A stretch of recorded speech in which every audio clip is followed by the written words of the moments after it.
Welcome to Las Vegas. We're here at DSE 2018 and we're on the NanoLumens stand 1263. With me today, James Fine. Hi. Hi, Adrian. James Fine is the founder of Telecine, one of the best content creative companies in the world. You're just saying that to butter me up. No, that's true. James was actually the second recipient ever of the DailyDOOH Lifetime Achievement Award. And thank you again for that, Adrian. That's okay. Many years ago now. Yeah. 3, 4 years 2 or ago. 3? Yeah. It seems like a while ago. Well deserved. Yeah, and you thought I was going to retire then. Ha ha. I thought you were retired at the top of the game. Yeah. Yeah. You're still Should have going quit strong. while I was No, ahead. seriously, you are one of the better. There's a handful of companies we know, Moment Factory or Show and Tell.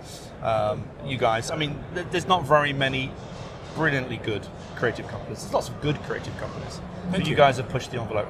You're doing some clever things, I think, on the Scala stand. Have you got those mini dioramas on your stand?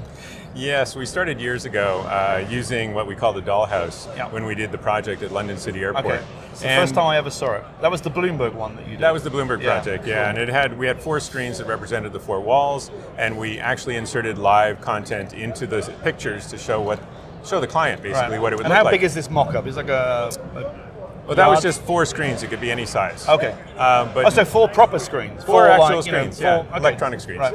So now we've taken that another step further and we've added another dimension to that. Okay. We've actually taken 3 of the projects that we're currently working on and built scale models of them in 3 dimensions, perfectly accurate. In fact, when you see the photographs, it looks like you're actually in the space, except for the plastic mannequins. Okay. And these are on the Scala stand here today at DSE? They are. Okay. Well worth going to have a look at then. It's really cute. Remind me never to do it again. It was a lot of work. I can imagine. Okay. Now, you've been to DSE, we worked it out before the show. You've been to DSE every year for the 15 years that the show's been going, which is some achievement. Except maybe once when I was out sailing, but that sailing's a good excuse. Yeah. It's a good excuse not to do it. Yeah. So how's it changed from the very first one 15 years ago to now? It's so much bigger and so much more slick and professional. We really have moved up a floor. Of course, we actually moved up a floor too. We have moved up a floor, yeah. I'm really impressed. I mean, the quality of the booths are excellent. The people are super nice.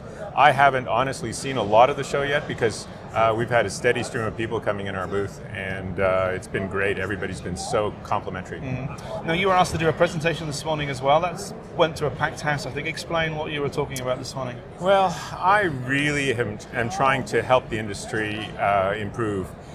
In so many ways. It's great.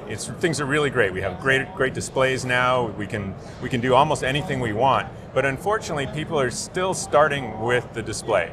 They install a display and then they go, oh, what do you suppose we should put on that? Right. And instead of actually looking at the objectives of the project and choosing the hardware and the software and the content based on what they're trying to accomplish. And is that because it's an AV-led industry very much, with building managers and merchandising managers looking to put screens on walls? I fault us, and that's why I'm trying to do some education. Okay. I think people just need to be aware that there's a lot more to it than putting a screen on the wall. If a CEO says, I'd like a screen on the wall, yeah, the tendency is to start with that unless common sense would tell you that, what are we putting on the screen first? What are we doing it for, I guess? Okay. Have you got any exciting projects you can share with us that you're doing at the moment? Because you're always doing some big landmark install somewhere. We are so lucky. We have a steady clientele who seem to like us because they keep us for a long time and they keep coming up with new challenges for us.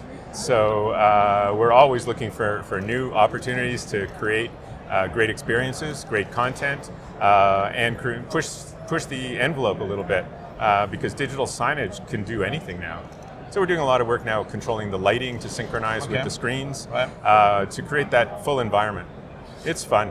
Okay. Are you still involved in the Bloomberg building in New York? Sure. Bloomberg's one of our great clients. We've been working with them for over a decade, probably closer to 14 years. Okay. And they still have the link running there? They have the link. They have, actually, they were part of my presentation this morning. Wow, okay. They were kind enough to allow themselves to be interviewed for a story about the link.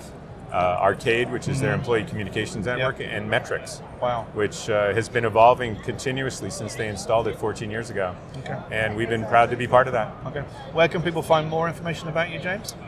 Scala was nice enough to have a whole bunch of partner booths this year, and we took one of them. And we are at the Scala booth behind. Okay, good. James, thanks very much indeed. Oh, Adrian, great chatting as always.